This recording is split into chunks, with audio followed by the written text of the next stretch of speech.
Hey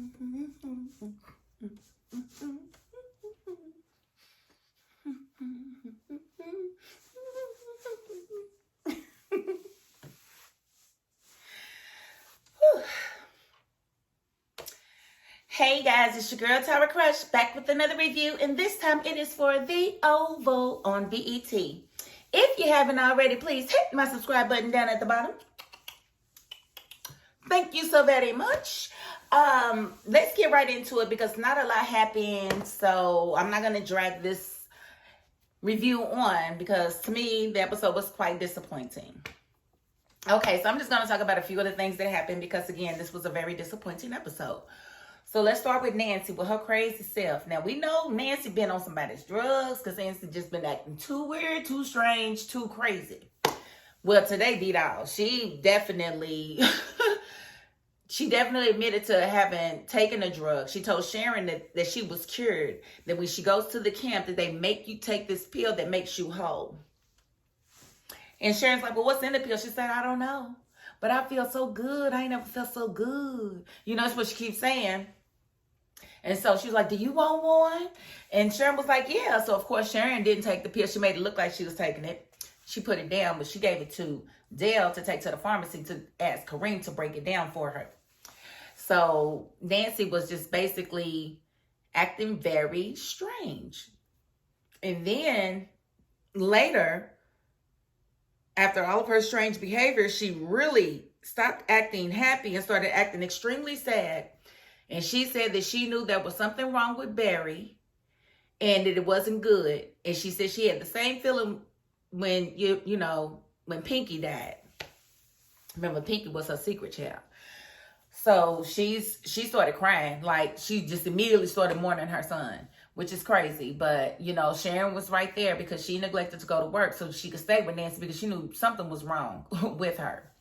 So Dale gets to the pharmacy expecting Kareem to already be there, but Kareem wasn't there. Of course, Kareem's still at his house tripping. They done got rid of Barry's body, and Kareem don't want to go to work. Like, he's scared. He feels like somebody's trying to frame him, which they were. And I'm just not understanding. I just need to understand how Barry got to his house in the first place. That's what I need to understand because nothing makes any sense. Nothing makes sense. Nobody knew about the connection between Barry and Kareem, except for his parents and Sharon and Dale. That's it. Nobody else knew. So I don't get it. But moving right along, Sharon was able to get Nancy to go to the hospital because at first she wasn't going to go. But she got her to go to the hospital by telling her that she was in labor. And Nancy was just like, oh, the baby's coming. She ain't pregnant the first. Like, what is...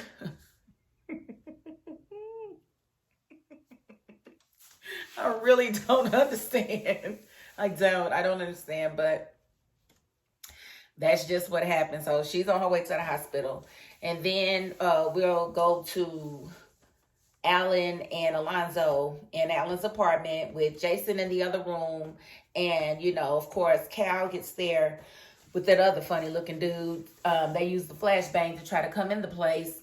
Jason escaped out the back, got in the car and drove away. So basically, Jason's on the loose again, but Sam was close and he's telling him. So Sam's going to catch up to Jason in no time. Now, you've got David, which was the guy that was watching Jason. He's at gunpoint. Cal's got him at gunpoint, and basically he instructs the other Secret Service agent to take David to the White House. Because, of course, they want to know who he is, where he came from, and why was he around Jason's place, because they're still trying to figure everything out. Now, we did see First Lady go to see Eli in his work office, basically told him about Jason being alive. And he was like, well, what are we going to do? How are we going to explain this to the country? Is he supposed to know about Jason being dead? Not being, about her killing Jason? Because shouldn't she have reacted a different way? Like, okay, my son's funeral is today, right? And I've just found out that he's alive. Shouldn't I be happy? Like, where is your joy? Like, Unless he knows all along that you the one that killed Jason.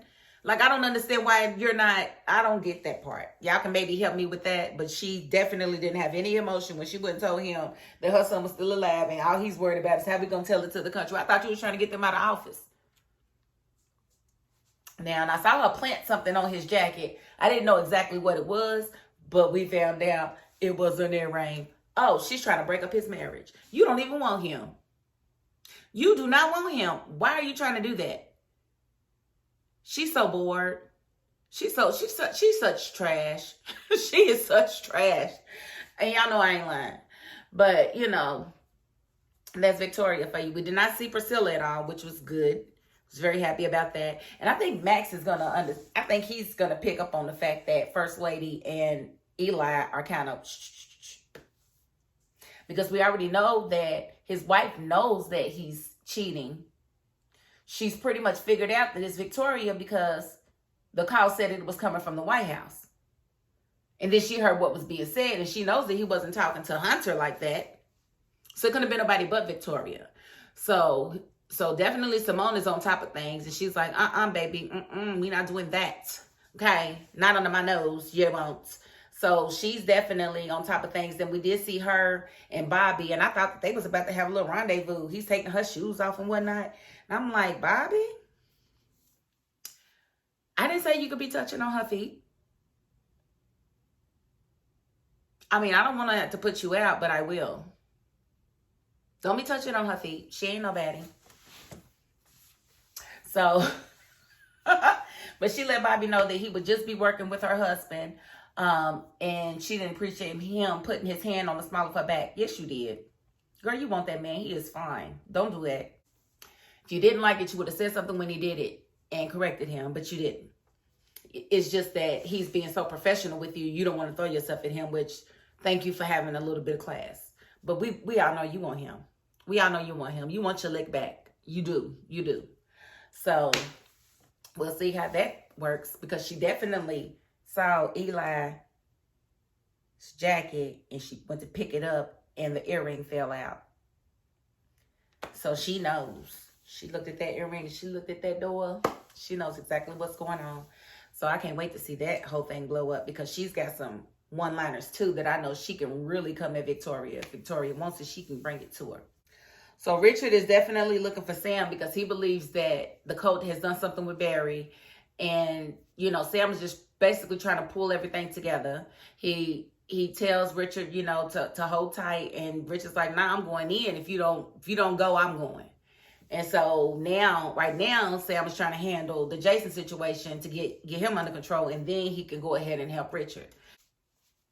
Okay, and so the last thing I want to talk about is David. David is in the car with the other Secret Service agent headed to the White House. Of course, he hears the other Secret Service agent on the phone with Cal, and they are discussing what they're going to do with him.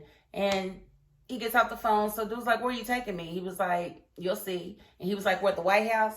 And so he told him, don't try whatever you think it is you're going to try. It's not going to work. Well, he tried it anyway. He bowed him in the neck, and then he started choking him with his handcuffs. Now, dude is passing out behind the wheel. I mean, this is some bold stuff to do. You gonna choke somebody out while they driving you, and you in the back seat with handcuffs on? Oh yeah, you real bold, bro. You real bold. And so he eventually, you know, gets control of dude's body to where dude can't control the car no more. And the car rolls into a pond. And that's where it cuts off. So I'm like, oh, is he going to die? Is he going to make it? What is going to happen? And how are they going to handle this funeral? Like, I think they really need to be saying something like yesterday about this funeral. And what if they told the other boy's parents about what happened to him?